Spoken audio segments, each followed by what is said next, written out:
आज का अपना टॉपिक है राष्ट्रपति। अब राष्ट्रपति में हम पढ़ेंगे कि राष्ट्रपति का निर्वाचन किस प्रकार से होता है, राष्ट्रपति को शपथ कौन दिलाता है, राष्ट्रपति का कार्यकाल कितना होता है, कितना वेतन मिलता है, ये सभी जो चीज़ें हैं उसका अध्ययन हम आज करेंगे। तो राष्ट्रपति पढ़ने से पहले थोड़ा समय देखना है संसदीय शासन को, कि संसदीय शासन जहाँ पर भी होता है वहाँ पर जो कार्यपालिका है उस कार्यपालिका के प्रकार कितने होते हैं। तो वहां पर कार्यपालिका के प्रकार होते हैं दो। एक तो संवैधानिक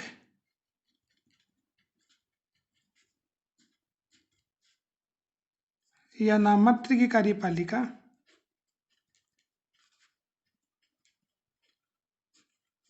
और दूसरी कार्यपालिका होती है वास्तविक कार्यपालिका।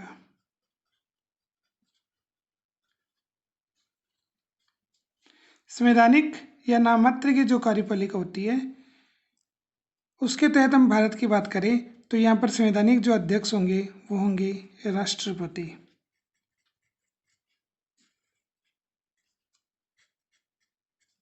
तो संविधान ने सभी प्रकार की शक्तियां किसे दे रखी हैं, राष्ट्रपति को दे रखी हैं।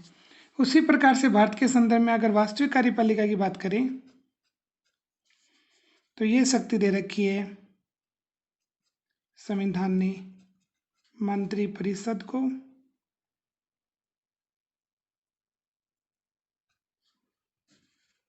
और उसके अध्यक्ष कौन होते हैं, प्रधानमंत्री। तो मंत्रिपरिषद और प्रधानमंत्री में वास्तविक कार्यपालिका की शक्ति होती है। इसका तात्पर्य यह है कि सभी प्रकार की शक्तियां तो राष्ट्रपति में होंगी, लेकिन राष्ट्रपति उन शक्तियों का प्रयोग अपनी इच्छा से नहीं कर पाएंगे। तो मंत्रिपरिषद और प्रधानमंत्री की सलाह पर राष्ट्रपति महोदय कार्य करेंगे। तो ये तो हुआ संसदीय शासन, जिसमें कार्यपालिका कितने प्रकार होते हैं, दो प्रकार होते हैं। तो भारत में संवैधानिक जो अध्यक्ष होते हैं वो होते हैं राष्ट्रपति। लेकिन अगर हम इसकी तुलना करें तो ब्रिटेन में हूबहू वही स्थिति है। ब्रिटेन में संवैधानिक अध्यक्ष जो होंगे वो राष्ट्रपति के स्थान पर कौन होंगे, राजा होंगे। अब हम बात कर लेते हैं कि राष्ट्रपति की योग्यताएं कौन कौन सी हैं। इसको पढ़ने से पहले थोड़ा सा हम पद की बात करें।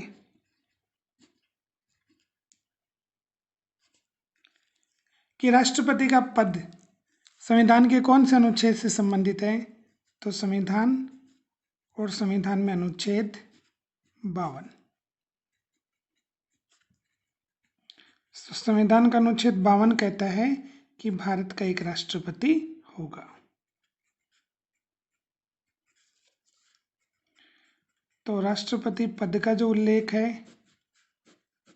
वो अनुच्छेद किस में है, 52 में। अनुच्छेद 52 कहता है कि भारत का एक राष्ट्रपति होगा। इसके अलावा अनुच्छेद 53 कहता है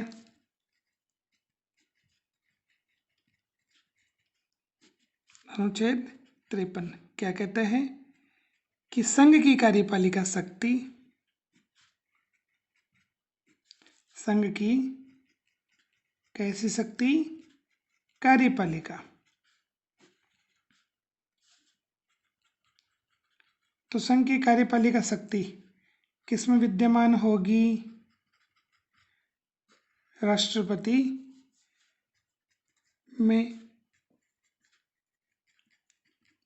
विद्यमान होगी, जिसका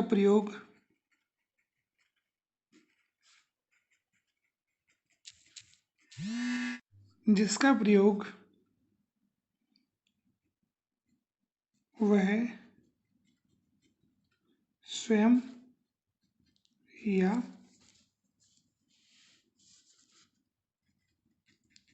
अपने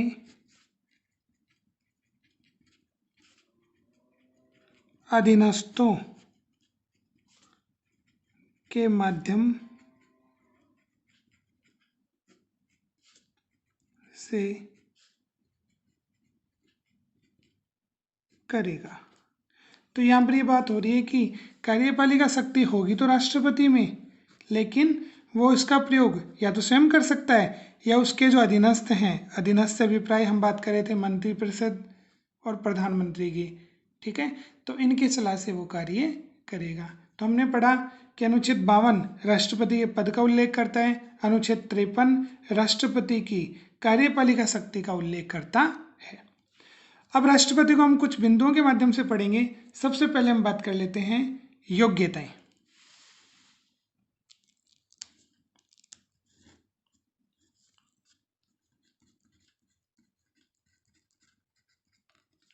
योग्यताएं, देखो योग्यता की बात करते हैं तो अनुच्छेद 58 आता है। संविधान का कौन सा अनुच्छेद आता है? अनुच्छेद 58 में किसका उल्लेख मिलता है? राष्ट्रपति पद की योग्यताएं। पहली योग्यता है वह भारत का नागरिक हो। तो भारत का नागरिक होना चाहिए, जो भी राष्ट्रपति उम्मीदवार बनना चाहता है भारत का क्या होना चाहिए? नागरिक होना चाहिए। सेकंड नंबर है उसकी आयु 35 वर्ष होनी चाहिए, कि जो भी राष्ट्रपति व्यक्ति बनना चाहता है वो कम से कम 35 साल का होना चाहिए। तो न्यूनतम आयु कितनी हुई? 35 वर्ष। तीसरी की हम बात करें वह लाभ के पद पर नहीं हो। इससे अभिप्राय ये हुआ कि केंद्र सरकार, राज्य सरकार तो ऐसी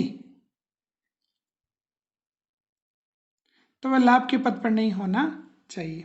लाभ के पद से अभिप्राय है कि केंद्र सरकार और राज्य सरकार के अंतर्गत कोई सरकारी सेवा में नहीं होना चाहिए। अन्य में हम बात कर लेते हैं वह है लोकसभा का सदस्य बनने की योग्यता रखता हो।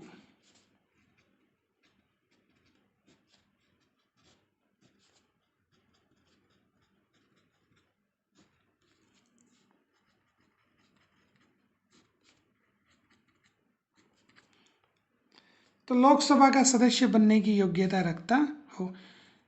चौथे पॉइंट में आपको विशेष एक बात का याद रखना होगा कि यहाँ पर ये बात हो रही है कि वह लोकसभा का सदस्य नहीं होने चाहिए, बल्कि लोकसभा का क्या सदस्य बनने की योग्यता रखता हो। तो लोकसभा का सदस्य बनने की योग्यता में वो आ जाएगा कि वो पागल नहीं होना चाहिए, वो दिवालिया नहीं होना चाहिए। तो इनडायरेक्ट रूप से इन बातों का उल्लेख कौन से बिंदु में कर रखा है? चौथे बिंदु में कर रखा है। तो इस प्रकार से अनुच्छेद 58 राष्ट्रपति पद की जो योग्यताएं हैं उसका उल्लेख करता है। योग्यता के बाद में आगे हम बात कर लेते हैं कि आखिर उनका चुनाव किस प्रकार होता है। तो निर्वाचन की बात करते हैं। निर्वाचन,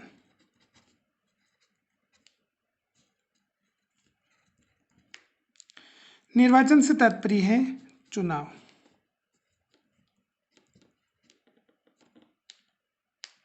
कि राष्ट्रपति का चुनाव कौन कौन करता है। संविधान के अनुच्छेद की बात करें तो संविधान का अनुच्छेद कौन सा? 54 में किसका उल्लेख है? राष्ट्रपति के निर्वाचन का। कि राष्ट्रपति का निर्वाचन मंडल जो है उसमें कौन कौन भाग लेते हैं। तो अनुच्छेद 54 में उल्लेख है कि राष्ट्रपति का निर्वाचन एक निर्वाचक मंडल करेगा। कौन करेगा? एक निर्वाचक मंडल, जिसमें अब इस निर्वाचक मंडल में कौन कौन होगा? तो संसद के दोनों सदनों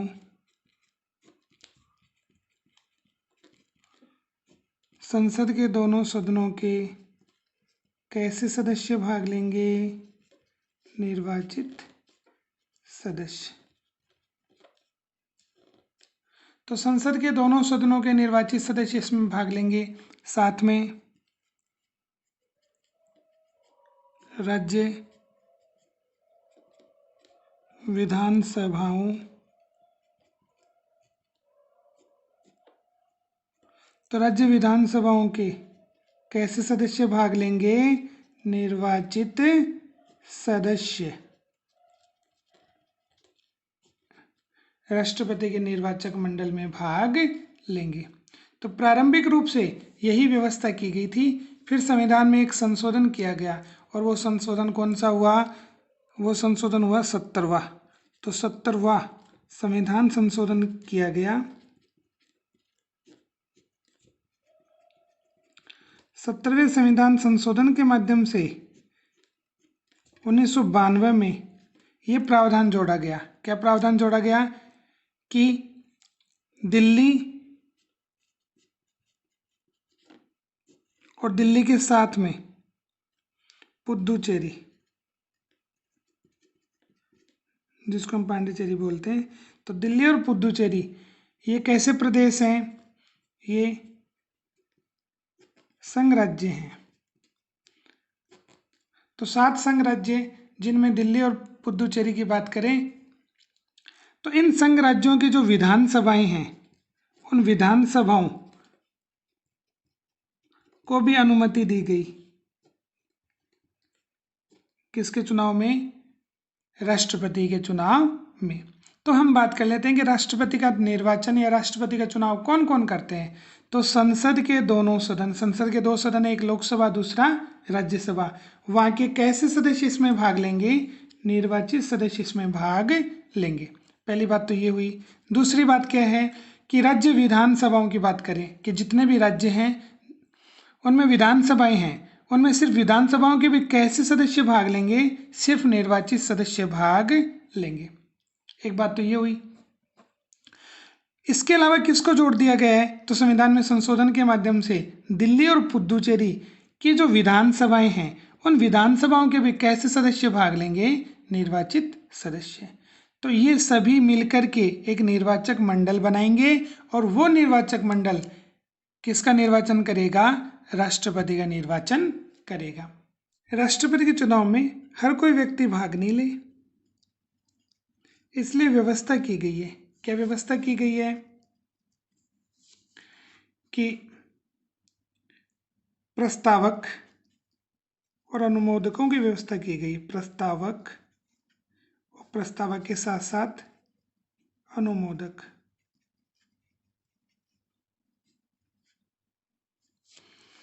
वर्तमान में 50 प्रस्तावक चाहिए, 50 अनुमोदक चाहिए। साथ में जमानत राशि का भी निर्धारण कर रखा है और जमानत राशि जो है वो कितनी है? 15,000 रुपये। इससे तात्पर्य ये हुआ कि हर कोई व्यक्ति राष्ट्रपति के चुनाव में भाग नहीं ले पाएगा। जो निर्वाचक मंडल है, उन निर्वाचक मंडलों में से 50 तो उसके प्रस्तावक, उसके नाम का प्रस्ताव रखने वाले, उसका समर्थन करने वाले कितने चाहिए? 50 समर्थक चाहिए। ठीक है, तो उसको प्रस्तावक अनुमोदक कहा जाता है। और साथ में जमानत राशि का निर्धारण कर रखा है कि अगर राष्ट्रपति के चुनाव में अगर निर्धारित जो सदस्य संख्या है उसका 1/6 अगर मत प्राप्त नहीं होता है तो ऐसी स्थिति में जमानत राशि 15,000 रुपये रखी गई है। तो राष्ट्रपति के निर्वाचन में हमने देखा कि कौन कौन से सदस्य हैं जो राष्ट्रपति के निर्वाचक मंडल के रूप में कार्य करते हैं। तो निर्वाचन को पढ़ने के बाद में अगले पॉइंट को हम पढ़ेंगे, निर्वाचन की पद्धति या रीति। तो निर्वाचन की पद्धति।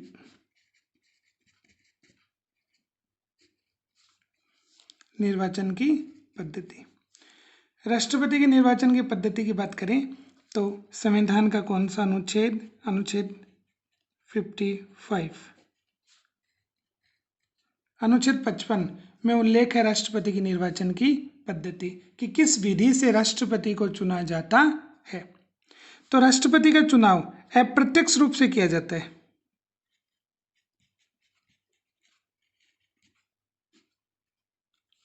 तो निर्वाचन की पद्धति ये हमने अपनाई है कहाँ से? अमेरिका से।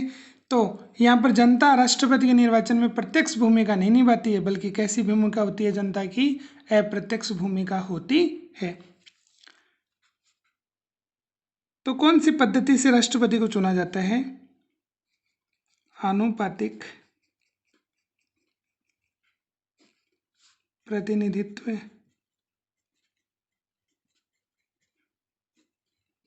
की एकल संक्रमणीय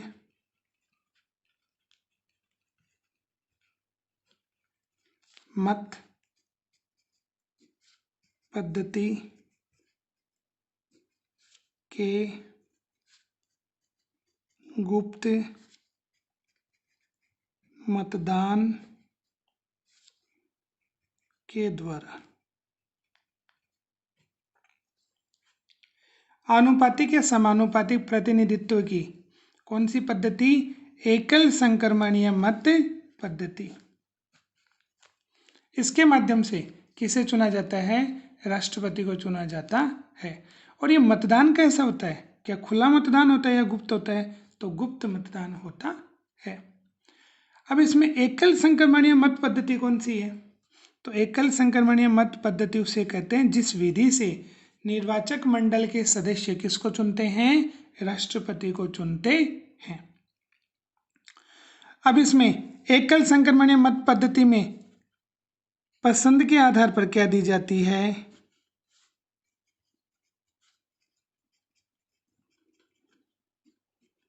पसंद के आधार पर वरीयता दी जाती है।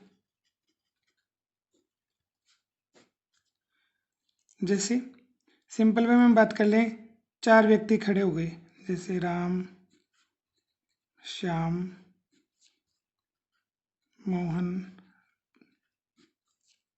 ठीक है, रमा,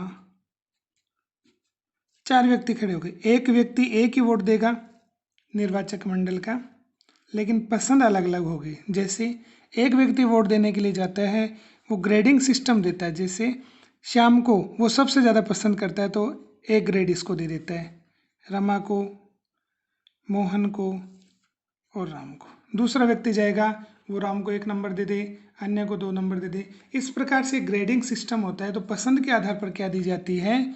वरीयता दी जाती है। अब है जीत का आधार।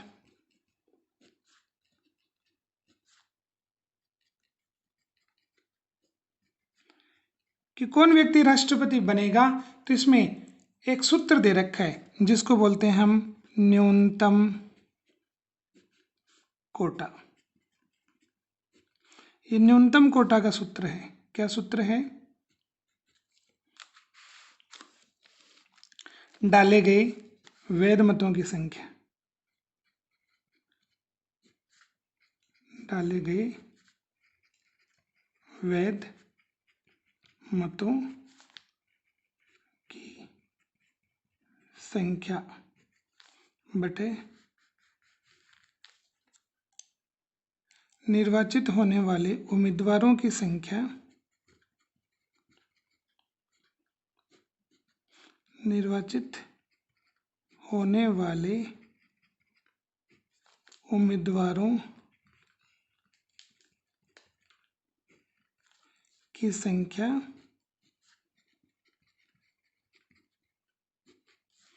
+1 और +1, ठीक है। तो ये हुआ न्यूनतम कोटा। न्यूनतम कोटा जो व्यक्ति प्राप्त कर लेगा वो भारत का क्या बन जाएगा? राष्ट्रपति बन जाएगा। इसको सामान्य रूप से अगर समझें तो जितने निर्वाचक मंडल में जितने सदस्य होंगे उनके आधे से एक अधिक सदस्यों का जो वोट है वो जो व्यक्ति प्राप्त कर लेगा वो राष्ट्रपति बन जाएगा। तो डाले गए वैध मतों की संख्या, मान लो डाले गए वैध मत कितने हैं? 100। निर्वाचित होने वाले उम्मीदवारों की संख्या की बात करें तो निर्वाचित उम्मीदवार राष्ट्रपति कितने बनेंगे? एक। अब इसमें क्या जुड़ा हुआ है? एक जुड़ा हुआ है, इसमें एक हम जोड़ लेते हैं और सूत्र में एक प्लस में जोड़ रखा है, तो ये अपना एक आधार हो गया। हम मान लेते हैं 100 के आधार पर, तो 100 में इन 2 का भाग देते हैं तो कितना आ गया? 50। 50 में क्या जोड़ेंगे? 1। इस प्रकार से अगर 100 संख्या हुई निर्वाचक मंडल की तो आधे से एक अधिक, तो 51 सदस्य जिस व्यक्ति के पक्ष में अपने वोट देंगे वही क्या बनेगा? राष्ट्रपति बनेगा। तो ये हमने देखा कि न्यूनतम कोटा का जो सूत्र है वो अगर कोई भी राष्ट्रपति उसे प्राप्त कर लेगा, कोई भी राष्ट्रपति उम्मीदवार उसे प्राप्त कर लेगा तो भारत का क्या बन जाएगा? राष्ट्रपति बन जाएगा। तो निर्वाचन पद्धति, उसके बाद में हम बात कर लेते हैं शपथ।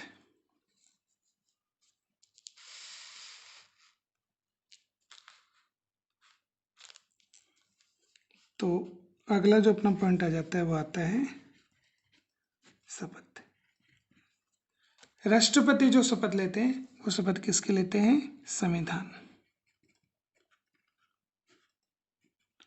संविधान की शपथ लेते हैं। शपथ दिलाता कौन है राष्ट्रपति को? तो बड़ा ही अच्छा इंपॉर्टेंट क्वेश्चन बनता है। तो भारत के CJI, chief justice of India, या हम बोले सर्वोच्च न्यायालय के मुख्य न्यायाधीश।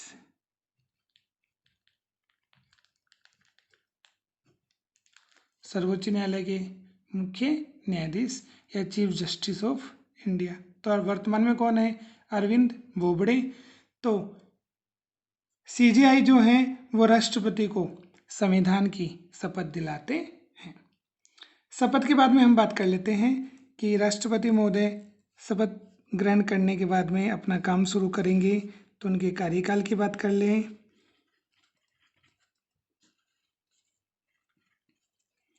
तो कार्यकाल की बात करते हैं तो अनुच्छेद आता है 56।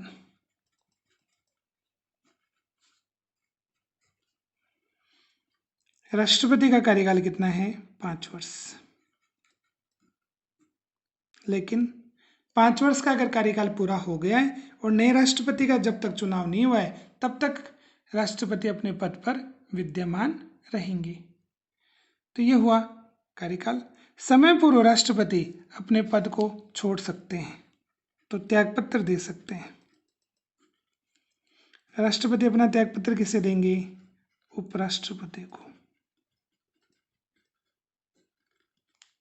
राष्ट्रपति अपना त्यागपत्र किसे देंगे? उपराष्ट्रपति को। तो ये हुआ राष्ट्रपति का कार्यकाल। अब बात कर लेते हैं वेतन की।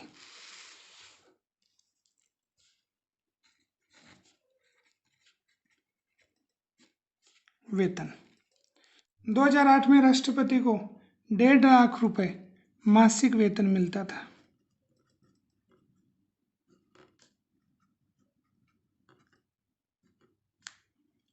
सातवें वेतन आयोग के अनुसार राष्ट्रपति का वेतन 1.5 लाख से बढ़ा करके कितना कर दिया गया है?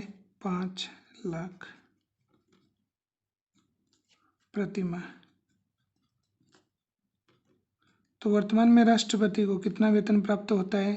5 लाख रुपए मासिक वेतन प्राप्त होता है। अन्य सभी सुविधाएं जो हैं वो निःशुल्क प्राप्त होती हैं राष्ट्रपति महोदय को। वेतन के बाद में हम बात कर लेते हैं त्यागपत्र की।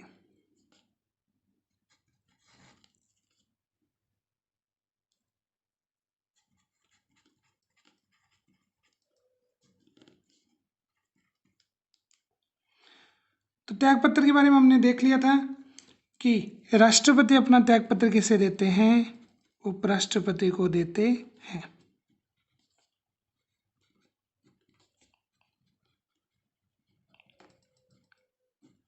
और उपराष्ट्रपति अपना त्यागपत्र किसे देते हैं? राष्ट्रपति को देते हैं। तो आपस में एक दूसरे को त्यागपत्र दिया जाता है। त्यागपत्र के बाद में हम बात कर लें पदच्युति या पद का त्याग। तो अगला जो अपना बिंदु है वो है पदच्युति।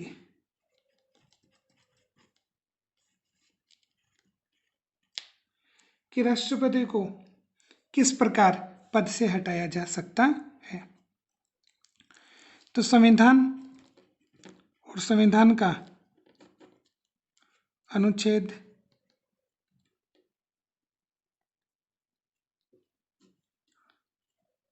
56 में किसका उल्लेख है? महाभियोग का।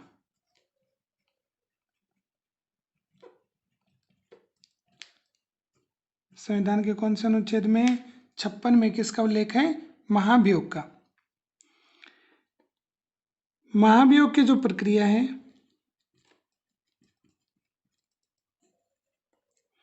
महाभियोग की प्रक्रिया,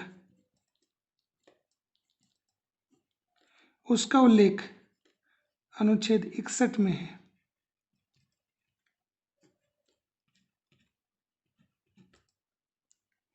अब राष्ट्रपति को हटाएंगे क्यों? तो राष्ट्रपति पर आरोप लगाए जाएंगे। राष्ट्रपति पर क्या लगाए जाएंगे? आरोप। कौन कौन से आरोप लगाए जाएंगे? संविधान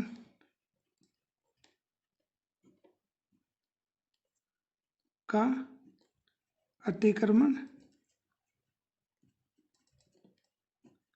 कि राष्ट्रपति ने संविधान को तोड़ा है, या फिर शक्तियों का दुरुपयोग।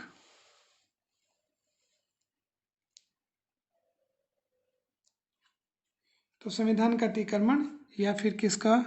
शक्तियों का दुरुपयोग।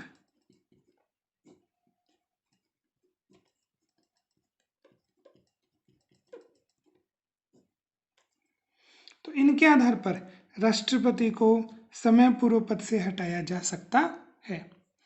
प्रक्रिया कौन सी होगी? महाभियोग की प्रक्रिया, जो अनुच्छेद 61 में उल्लेखित है, और महाभियोग का उल्लेख अनुच्छेद 56 में मिलता है। कौन कौन से आरोप तय किए जाएंगे? कि संविधान को तोड़ा है किसने? राष्ट्रपति ने, या फिर शक्तियों का क्या किया है? दुरुपयोग किया है। तो इनके आधार पर किसको हटाया जा सकता है? राष्ट्रपति को हटाया जा सकता है। क्या आखिर महाभियोग की प्रक्रिया क्या है?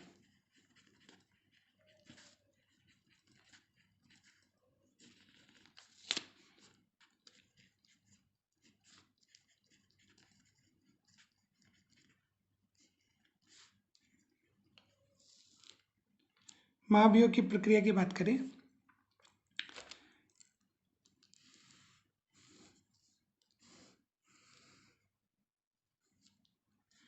तो मान लेते हैं संसद के ये 2 सदन है। एक को हम मान ले लोकसभा, दूसरे को हम मान ले राज्यसभा। तो राष्ट्रपति को हटाने के लिए संसद के दोनों सदनों में से किसी भी सदन में ऐसा प्रस्ताव लाया जा सकता है। मान लेते हैं कि लोकसभा में ऐसा प्रस्ताव आता है, तो लोकसभा में ऐसा प्रस्ताव प्रस्तुत किया जाएगा, तो उसके कम से कम कितने सदस्य तैयार होने चाहिए? 1/4 सदस्य। लोकसभा में जितने सदस्य हैं उसके 1/4 सदस्य उस प्रस्ताव पर अपने क्या करें? अपनी स्वीकृति प्रदान करें। ठीक है। स्वीकृति मिलने के बाद में क्या होगा? उसी दिन जानकारी दी जाएगी किसको? राष्ट्रपति को। जिस सदन में ऐसा प्रस्ताव आया है, सदस्यों ने 1/4 सदस्यों ने उस पर अपना हस्ताक्षर किए हैं, उसी सदन में 14 दिन बाद में, कितने दिन बाद में? 14 दिन। 14 दिन बाद में वापस प्रस्ताव आएगा, और प्रस्ताव पर जो सदन है उस सदन के 2/3 सदस्य का अगर क्या मिल जाता है? बहुमत मिल जाता है। अगर लोकसभा में ऐसा प्रस्ताव आया, उसके 2/3 सदस्य उस प्रस्ताव पर अपनी सहमति प्रकट कर देते हैं, उसे पारित कर देते हैं, तो एक सदन से पास होने के बाद में वो प्रस्ताव दूसरे सदन में जाएगा। दूसरा सदन राष्ट्रपति पर उसका पहला काम होगा कि राष्ट्रपति पर जो आरोप लगे हैं उन आरोपों की क्या करेगा, जांच। तो एक प्रकार से एक कमेटी बैठाई जाएगी जो राष्ट्रपति पर लगे हुए आरोपों की क्या करेगी, जांच करेगी। फिर वो अपनी रिपोर्ट दूसरे सदन को सौंप देगी और अगर दूसरा सदन अपने 2/3 बहुमत से उस प्रस्ताव को क्या कर दे, पास कर दे, तो उसी समय राष्ट्रपति का पद क्या हो जाएगा, रिक्त हो जाएगा। वापस से हम बात कर लेते हैं। जरूरी नहीं ऐसा प्रस्ताव लोकसभा में आए, ऐसा प्रस्ताव राज्यसभा में भी आ सकता है। कोई भी सदन ऐसा प्रस्ताव लाता है तो उसके 1/4 सदस्य ऐसे प्रस्ताव पर अपनी क्या प्रदान करेंगे, स्वीकृति प्रदान करेंगे और इसकी जानकारी दी जाएगी किसको, राष्ट्रपति महोदय को। फिर उसके 14 दिन बाद में, जिस दिन प्रस्ताव आया उसके कितने दिन बाद में, 14 दिन बाद में, उसी सदन में, जिस सदन में ऐसा प्रस्ताव आया है उसके अगर 2/3 सदस्य इस प्रस्ताव को अपने बहुमत के माध्यम से स्वीकृति प्रदान कर देते हैं, पास कर देते हैं, तो वो प्रस्ताव एक सदन से पास मान लिया जाता है। फिर वह दूसरे सदन में जाता है। दूसरा सदन राष्ट्रपति पर जो आरोप तय किए जाते हैं उनकी क्या करेगा, जांच। और जांच में अगर आरोप सिद्ध हो गए तो अपने 2/3 बहुमत से उस प्रस्ताव को पास कर देगा। जैसे प्रस्ताव पास होगा राष्ट्रपति का पद क्या हो जाएगा, रिक्त हो जाएगा। अब इसमें प्रावधान ये कर रखा है, संविधान का अनुच्छेद 65 क्या कहते हैं कि राष्ट्रपति का पद रिक्त होगा, राष्ट्रपति का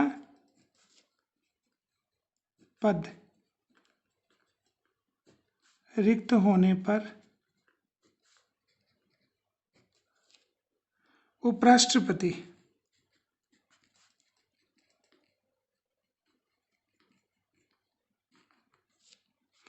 कार्यवाहक राष्ट्रपति के रूप में कार्य करेंगे।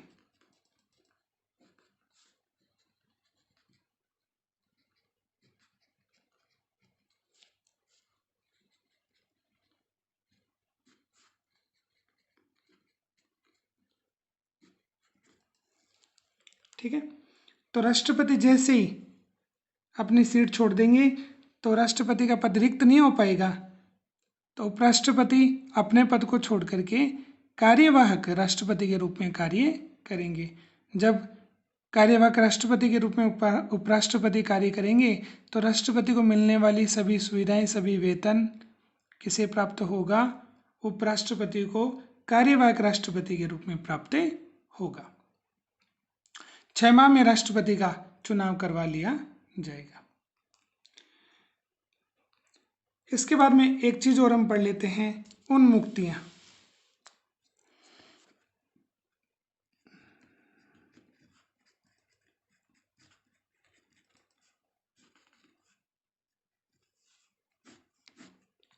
उन्मुक्तियों से अभिप्राय है विशेष अधिकार, कि राष्ट्रपति को कुछ विशेष अधिकार दे रखे हैं, जैसे कार्यकाल के दौरान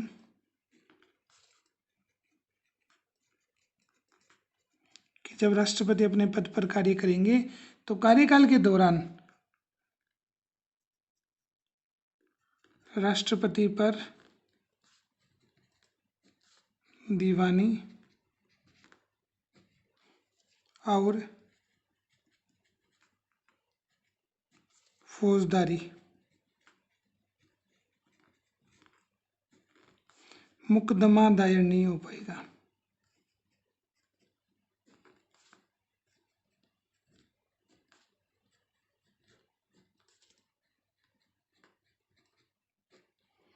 कि राष्ट्रपति महोदय अपने पद पर जब तक काम करेंगे तब तक उनके विरुद्ध दीवानी और फौजदारी मुकदमा न्यायालय में दायर नहीं हो पाएगा।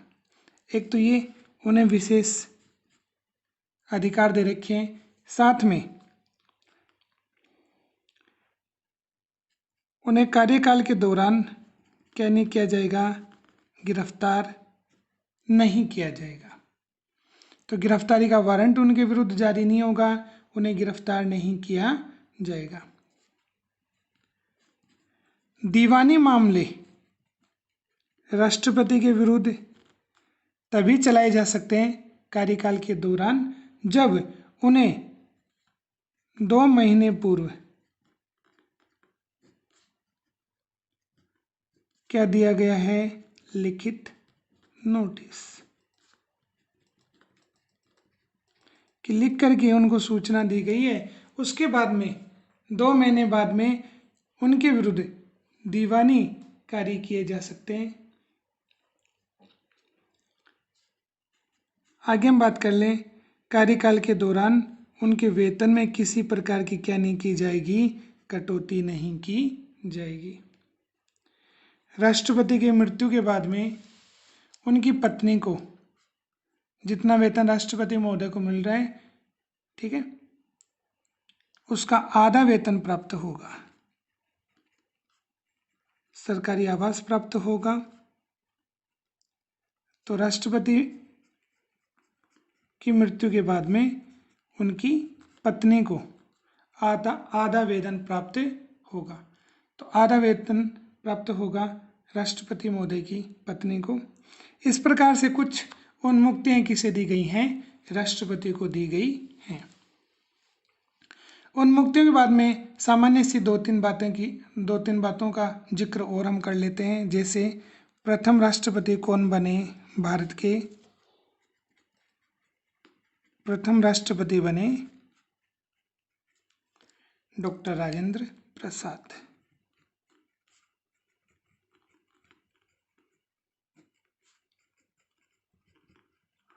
डॉक्टर राजेंद्र प्रसाद भारत के प्रथम राष्ट्रपति बने, जिनका कार्यकाल 10 वर्ष का रहा। तो 2 कार्यकाल इन्होंने अपने पूर्ण किए। ठीक है। वर्तमान में भारत के जो राष्ट्रपति हैं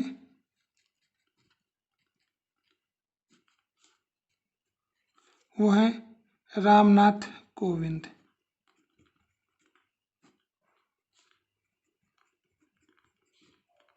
रामनाथ कोविंद। और ये भारत के कौन से राष्ट्रपति हैं, 14वें राष्ट्रपति। तो इस प्रकार से आज हमने पढ़ा कि राष्ट्रपति हैं, उन राष्ट्रपति के लिए पद के लिए कौन कौन सी योग्यताएं होनी चाहिए, किस प्रकार से उनका निर्वाचन किया जाता है, निर्वाचन पद्धति क्या है, उन्हें शपथ कौन दिलाता है, कितना उनका कार्यकाल होता है, कितना उन्हें वेतन प्राप्त होता है, वो त्यागपत्र अपना किसे देते हैं, उन्हें पद से किस प्रकार हटाया जा सकता है। तो इन सभी चीज़ों का जिक्र आज हमने किया है। Please subscribe YouTube channel, share and like it.